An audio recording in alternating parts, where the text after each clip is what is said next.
Biz Göygöl şəhərindəyik. Azərbaycanın ilk Lüteran kilsəsidir. Burada qulluqçuları yaşayıbdır əsasən. Bu isə Klein'in özünün şəxsi otağı olub, yataq otağı olub. Çərtdəyin və belə deyək də fermentasiya tez baş versin deyən üzümü əzirdi. Hatta istifadə eləsinlər.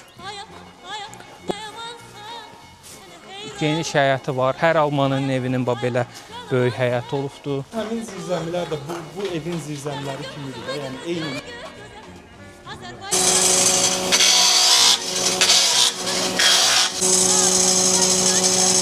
Azərbaycanda necə bu sənət növü ilə məşğul olan bilirsinizmi nə qədər usta var? 2 nəfər.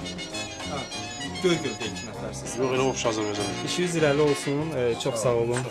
Görüşürük. Ümumiyyətlə degustasiya bir gün öncədən başlayırlar hazırlaşmağa. Çünki o yerli tur şirkətləri bizə müraciət edir ki, bizim bələdçilik xidmətindən yararlanmaq istəyən tur şirkətləri ilə Qoy Göygöl səhifəsinin direct hissəsində orada